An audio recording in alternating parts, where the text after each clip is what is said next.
भावांनो, तुम्हाला व्हिडिओचा प्रिव्ह्यू कसा वाटला कमेंटमध्ये नक्की सांगा. चला तर सगळ्यात अगोदर आपल्याला बिटमार्क प्रोजेक्टवरती क्लिक करायचं भावांनो. बिटमार्क प्रोजेक्टवरती क्लिक केल्यानंतर तुम्हाला अशा प्रकारे इंटरफेस दिसून जाईल भावांनो. अशा प्रकारे सर्व बीट ज्या आहेत दिसतील भावांनो तुम्हाला. आपल्याला ह्या बीटवरती आता इमेज सिलेक्ट करून घ्यायचे भावांनो. इथे 4 सेकंडवरती आल्यानंतर प्लसच्या आयकॉनवरती क्लिक करायचं, मीडियावरती जायचं. तुम्हाला हा एक इमेज सिलेक्ट करायचा भावांनो. वरती त्याला कोपऱ्यावर 3 डॉटवर जाऊन फिल कंपोजिशन एरिया करून टाकायचं आहे. त्याला अशा प्रकारे मध्यभागी इथे सेट करून घ्यायचे भावांनो.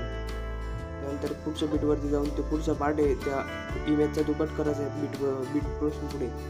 त्यानंतर परत आपल्याला जो दुसरा इमेज तो सिलेक्ट करायचा आहे. जो पुढचा पार्ट आहे तो अशा प्रकारे कट करून घ्यायचा आहे. अशा प्रकारे आपल्याला इमेज फिल कंपोजिशन एरिया करून घ्यायचा आहे भावांनो. त्यानंतर आपल्याला हा इमेज सिलेक्ट करायचा आहे, त्याच्यावर 3 डॉटवर फिल कंपोजिशन एरिया करून टाकायचा आहे भावांनो. जिथे आपण बीट दिलेलं आहे भावांनो त्या बीटवरती आपल्याला हा इमेज प्रत्येक जे इमेज दिलेले भावांनो ते सेट करून घ्यायचे. अशा प्रकारे पुढचा जो पार्ट कट करून घ्यायचा आहे, 3 डॉटवर जाऊन फिल कंपोजिशन एरिया करून टाकायचा आहे. मी सर्व इमेज ॲड करून घेतो भावांनो. अशा प्रकारे मी सर्व ज्या इमेज भावांनो त्या सेट करून घेतलेले आहे.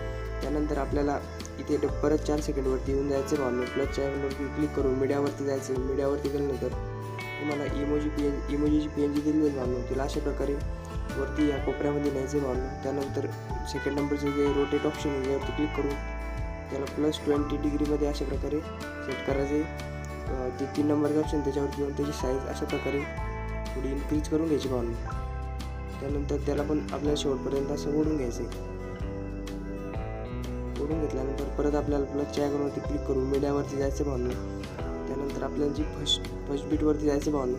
फर्स्ट बीटवरती गेल्यानंतर आपल्याला वॉटर PNG दिली जाईल तुम्हाला. त्याच्यावरती जाऊन तिला शेवटपर्यंत असं ओढून घ्यायचं आहे.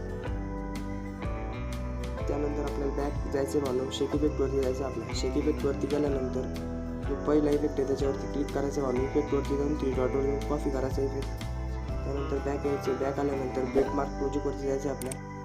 बिटमार्क प्रोजेक्टवरती गेल्यानंतर जो आपला फर्स्ट इमेज होता तो त्याच्यावरती क्लिक करायचं आहे. इफेक्टवरती क्लिक करून 3 डॉटवर जाऊन पेस्ट करून टाकायचं आहे आपल्याला इफेक्ट. परत आपल्याला शेक इफेक्टवरती जायचं आहे बॅक येऊन. त्यानंतर जो दुसरा इफेक्ट आपला त्याच्यावरती क्लिक करून इफेक्टवरती जायचं आहे. 3 डॉटवर जाऊन तो इफेक्ट आपल्याला कॉपी करायचा आहे. परत बॅक यायचं आहे. बॅक आल्यानंतर बिटमार्क प्रोजेक्टवरती जाऊन आपल्या आपण ज्या इमेजला आत्ता जो इफेक्ट लावला त्याच्या पुढचे जे सर्व इमेज भावने त्या इमेजला आपल्याला हा इफेक्ट अशा प्रकारे 3 डॉटवर जाऊन पेस्ट करून टाकायचं आहे. इमेजवरती जाऊन 3 डॉटवर जाऊन पेस्ट करून टाकायचं अशा प्रकारे. हा इफेक्ट आपल्याला अशा प्रकारे पेस्ट करून टाकायचं भावने. इमेजवरती क्लिक करायचं आहे.